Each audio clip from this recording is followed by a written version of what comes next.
I'd like to welcome you to the Regional Skills and Training Centre here on Coes Road, Dundalk, County Louth. My name is Tony Smith and I am one of the Senior Training Advisors here in Dundalk in charge of the Apprenticeships in Louth and Meath. So here at LMETB and the Regional Skills Training Centre, not only do we provide a large amount of apprenticeship training on site, we also have evening course training, which can be contacted through Anya Rogan at 042 93 55 700. We also provide community training to provide training in the areas that require online, blended or full-time day course training in Louth and Meath. One of my main jobs, and the question I get asked on a daily and weekly basis, is how does a company register to take on an apprentice?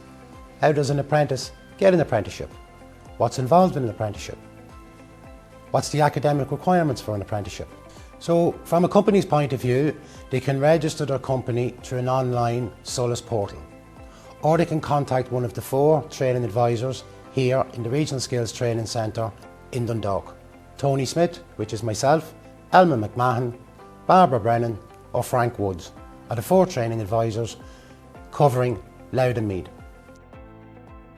So the main requirements of the company is that they are doing the full range of work under the specific trade that they require.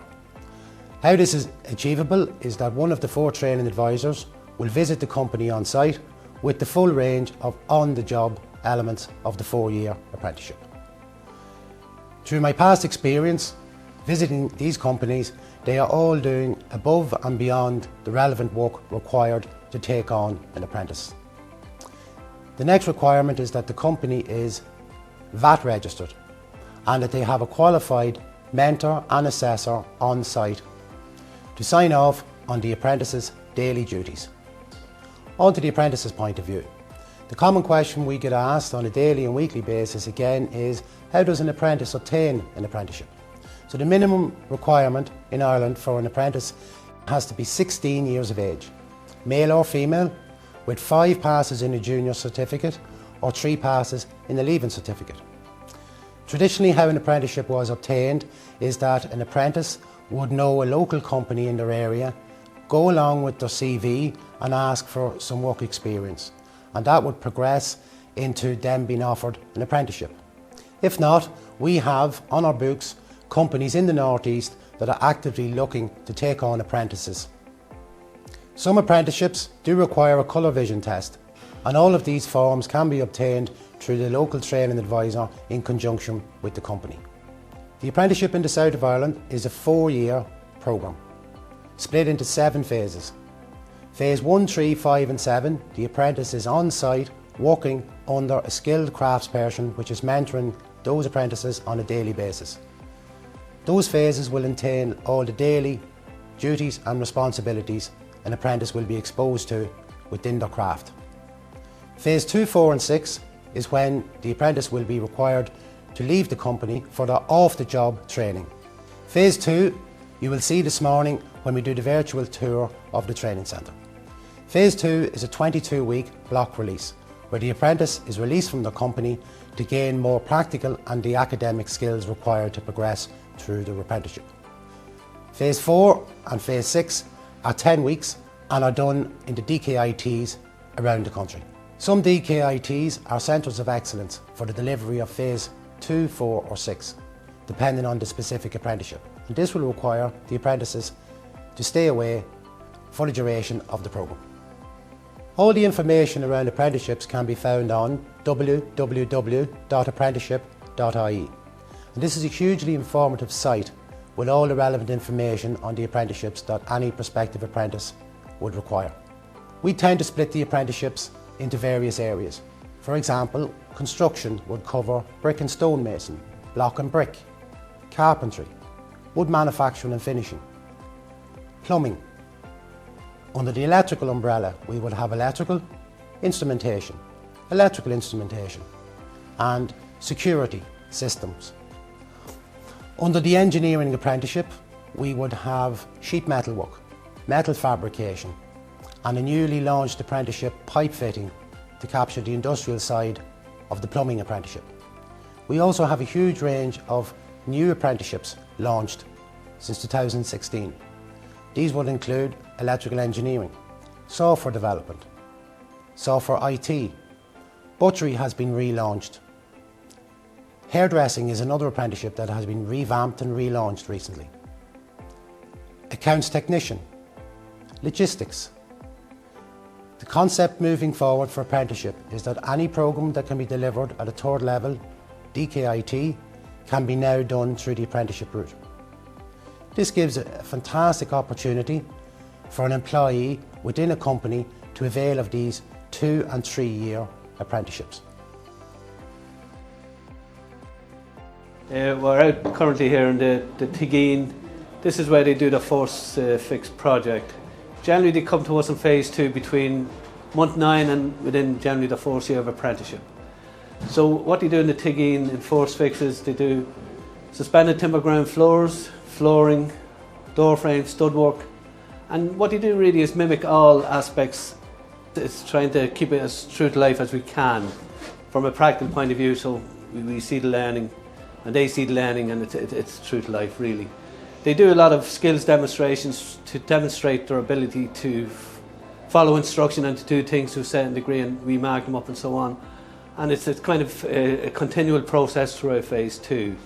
There are some formal assessments which take place towards the middle and the end of phase 2 and so on and so forth. So welcome to the virtual tour around our metal fabrication workshop. Again, these apprentices have 8 to 10 months practical experience on site and are released from the company to attend the first phase 2 of the job block. Here they will be exposed to 80% practical, 20% academic. The practical environment involves MIG, TIG and stick welding, as well as steel fabrication, marking and cutting. Every Friday is spent in the classroom environment with the maths and the drawing aspects of the apprenticeship. And if you had a flair for metalwork or engineering, this is definitely a career path that could suit you in the future. My name is Tom McNulty. I am the wood manufacturing and finishing instructor here in the training centre. The first class was run here in 2011. It's an amalgamation of the old wood machining and the cabinet making, and it's amalgamated together into a new trade. It crosses over with the carpentry and joinery in certain areas, and other areas it's slightly different. It's a very fine trade, it's a nice trade, it's a clean trade. Again, there's quite a bit of drawing, bit of hand skills in it and a bit of machine skill in the two. It's very precise. We're working to 0.2, 0.3 of a mil in some cases. There is a touch of finishing in it too. The type of students we're getting in is generally, we fair range. We can get joinery shops, we have cabinet making, stroke kitchen, we have had coffin makers. We get some from building sites too, depending on what sort of work they're doing. So that kind of area all comes in together. It does cover the joinery, it does cover the cabinet making, and it does cover part of the timber itself. So we make windows and doors and that sort of thing there too. We do the basics and the foundations there, covering a lot of the machines here too. You will use the machines yourself over a period under supervision, so you learn to use all the common machines associated with the woodworking itself. This is a virtual tour of one of the 3 electrical workshops we have in the Regional Skills and Training Centre. As you can see behind me, the electrical apprentices are all working away in their individual cubicles. These apprentices have been on site with the relevant companies for the last 12 to 15 months. It always amazes me still the level of experience, both practical and academic, they've obtained on site, and this is testament to the companies that they are all actively working with. My name is Keevan McQuillan and I'm currently an apprentice electrician with Dublin Airport, and I'm currently in my week 2 of my apprenticeship in Dundalk. We have a brilliant instructor and the classmates are great. We're learning a lot of domestic work at the moment, which I wouldn't get experience in really in an industrial environment like the airport. So it's great to see the domestic side of the trade. I'm really enjoying the apprenticeship so far. It's great experience, both hands-on and in the theoretical side of it as well. There's a lot of science and it's very interesting. Another good point to this is that you do get paid to learn. You get paid on site and you get paid in the training centre, which is brilliant. You're self-sustainable and that will serve you throughout your time as an apprentice. I would recommend all women to take on an apprenticeship. It's a great experience, it's a good challenge, and you'll learn so much information to carry out throughout the rest of your life. Toolmaking is one of those trades that has advanced hugely in the last 10 to 20 years. And Dundalk being a massive hub of engineering manufacturing. Toolmakers would be exposed to high-end precision engineering in a workshop environment, but also 2D, 3D and graphic design is a massive part of this apprenticeship moving forward. My name is Jamie Griffiths. I'm doing plumbing here in Dundalk. I'm from just outside Navan there, a place called Robinson. Yeah, very happy now I took on the apprenticeship because when I finished school I wasn't quite sure what I wanted to do. I done a PLC and kind of still didn't want to go to college, and I tried out a trade with a company that I used to work for, and I found out I really liked it, but then a job closer to home came along, so I applied. I just looked up jobs, apprentice jobs, and I found it, so I got his phone number and gave him a call, sent on my CV, we met up, had a chat, and he just said what he expected. He was going to give me a month's trial, so we done that anyway, and was delighted then I got the job, so ended up getting signed up with Solus, and then around 12 months later I think we were called for this block release, so it worked out very well. On site you learn so much practically and you get to learn a lot of things actually, but when you're inside, the academic side of things is very important. Just learning off the lecturers, it's great to have the best of both worlds really. I would definitely recommend it. Like, I'm 32 and I've only started maybe about a year and a half ago, so you're never too old to start it. Get into it when you can. You know, I'm finding it brilliant. We get a lot of apprentices now coming down south of the country.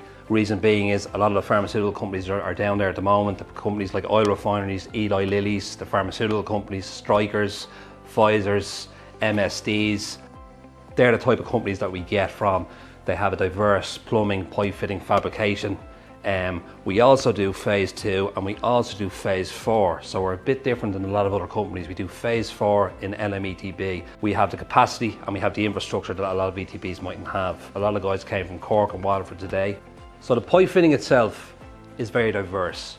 So if you think welding, pipe fitting, metalwork, engineering, technical drawing, CAD engineering is for you. First thing to do, I would suggest, is to source a local employer who's relevant to the pipe fitting trade. Produce your CV and bring it to the employer. If they're happy with your CV, they will give you a start, 3 months trial. With the 3 months trial, if it's for you, they will offer you an apprenticeship in that pipe fitting trade. A company can take an apprentice on any day, any week of the year. An apprenticeship is just a stepping stone to further your career. What I have noticed is that all of the trades have changed both practically and academically due to the changing technology in the workplace today. The apprenticeship in Ireland is recognised the world over as one of the top standards, and it is for this reason that we see the progression at the end of an apprenticeship, where an apprentice will go on and register to do engineering, electrical engineering, and progress their apprenticeship to a degree status. With an apprenticeship in Ireland, you are only required to do a 2-year degree programme, and this is down to the academic and practical strengths of the 4-year traditional apprenticeship.